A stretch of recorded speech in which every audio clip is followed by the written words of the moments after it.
ఓం శుభంకర్యే నమః. ఫిబ్రవరి మాసములో వృషభ రాశి వారికి గల గోచార ఫలితాలను తెలియచేస్తున్నాము. శ్రద్ధగా ఆలకించండి.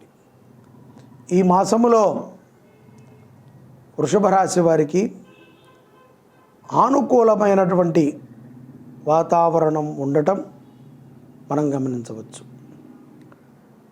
పరిస్థితులు సజావుగా కొనసాగుతాయి. కోర్టు వ్యవహారాల యందు విజయాన్ని వృషభ రాశి వారు ఈ మాసంలో పొందుతారు.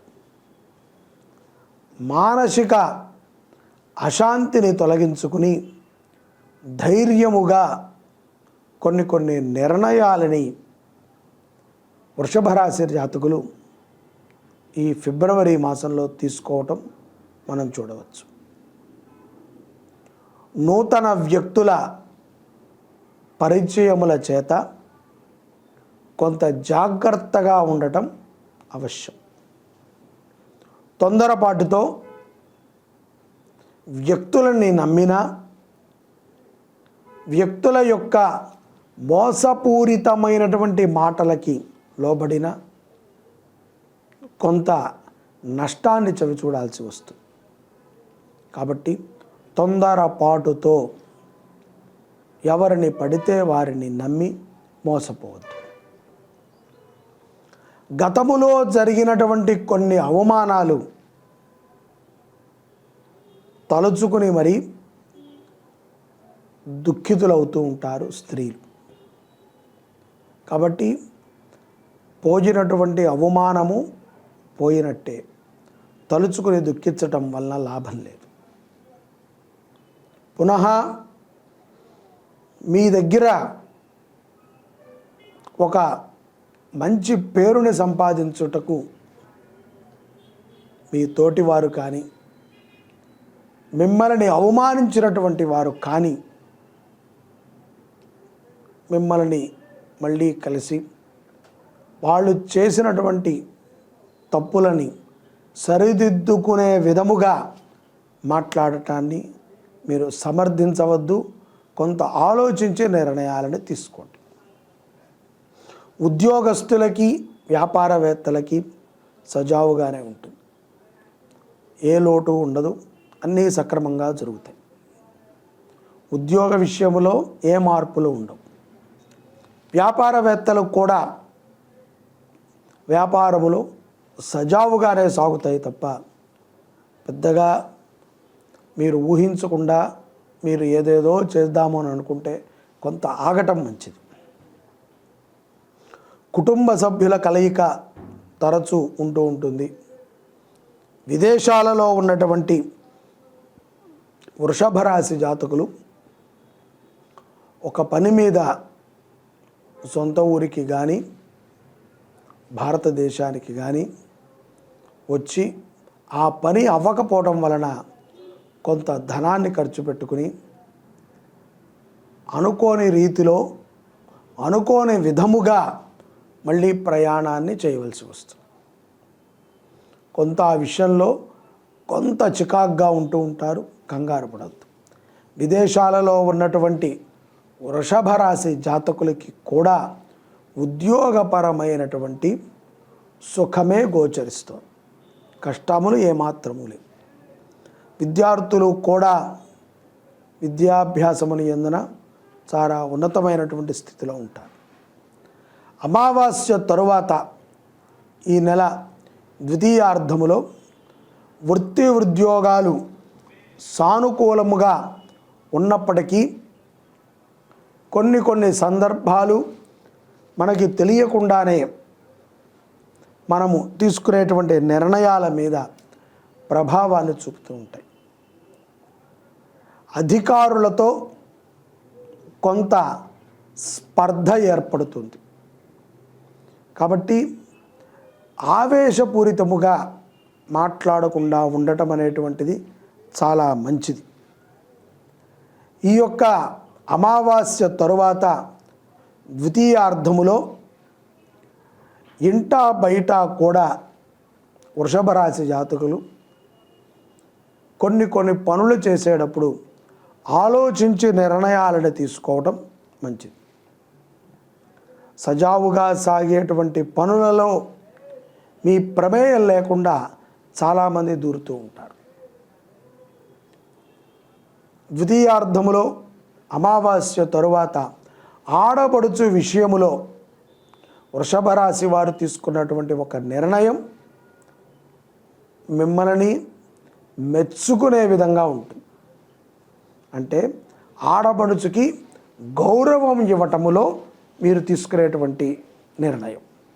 లేదు అవమానపరుస్తాము అంటే ఆ అవమానాన్ని మీరు పునః స్వీకరించాల్సి వస్తుంది.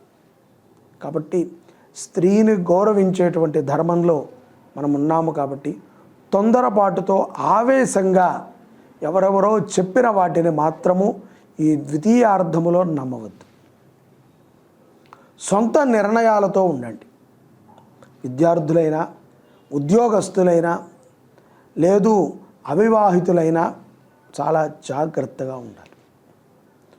శుభకార్యములు తలచిన తరువాతగానే ముగించగలుగుతారు. ఫిబ్రవరి మాసాంతమునందున వృషభ రాశిలో ఉన్నటువంటి జాతకులకి వివాహ విషయంలో ఒక చక్కటి నిర్ణయాన్ని తీసుకుంటారు.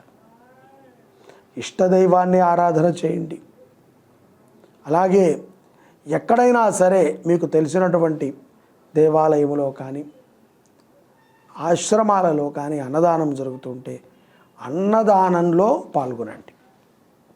ఇష్టదైవ దర్శనము ఫిబ్రవరి మాసంలో వృషభ రాశి వారికి లాభాలని తెచ్చిపెడుతుంది. అదే సత్ఫలితాలని ఇవ్వగలుగుతుంది. ఈ యొక్క వృషభ రాశి జాతకులు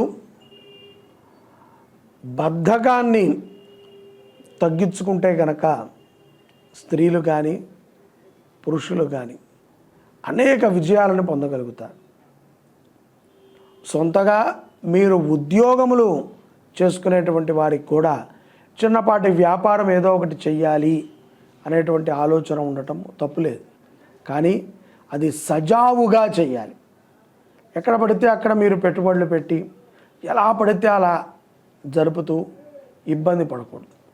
కాబట్టి సజావుగా వ్యాపారాలను చేస్తే నమ్మకముగా మీరు చేయగలిగిన పని, ఏదో ఎవరో చెప్పిన దాంట్లో మీరు ఇన్వెస్ట్మెంట్ చేసేసి ఆ విషయము తెలియక అటు ధనము నాశనము, అక్కడ పెట్టిన వస్తువులు నాశనం చేసుకోకూడదు. మీకు తెలిసిన పనిని మీరు ఆనందంగా చేసినట్లయితే సత్ఫలితాలని పొందగలుగుతారు. ఈ విషయాన్ని గమనించి వృషభ రాశి వారు జాగ్రత్తగా ఫిబ్రవరి మాసములో ఆనందముగా గోచార ఫలితాలని అనుభవించాలని కోరుతున్నాం. సర్వే జనాః సుఖినో భవంతు. శ్రీ శుభంకర్యై నమః. సరస్వతీ కటాక్షాన్ని పొందేటువంటి దివ్యమైనటువంటి రోజు మాఘమాసంలో వసంత పంచమి. వసంత మాసం ప్రారంభమవుతుంది. పంచమి మాఘమాస శుద్ధ పంచమి. ఇది ఫిబ్రవరి 14వ తారీఖున మనందరికీ కూడా వచ్చింది.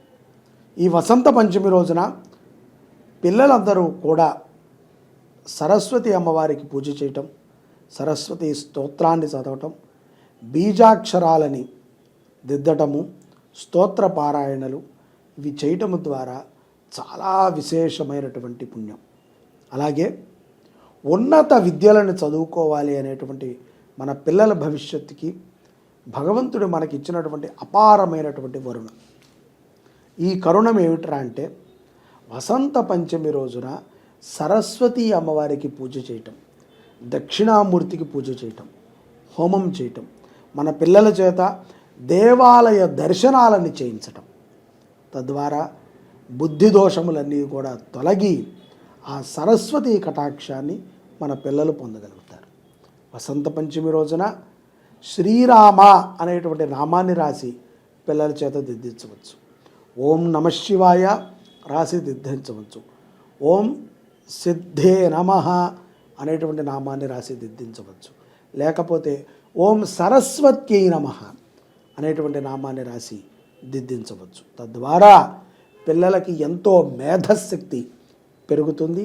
వసంత పంచమి రోజున ప్రతి ఒక్కరూ కూడా సరస్వతి అమ్మవారిని పిల్లలు ధ్యానము చేయండి, సరస్వతి కటాక్షాన్ని పొందండి. జై శుభంకరి. ఓం సరస్వత్యై నమః.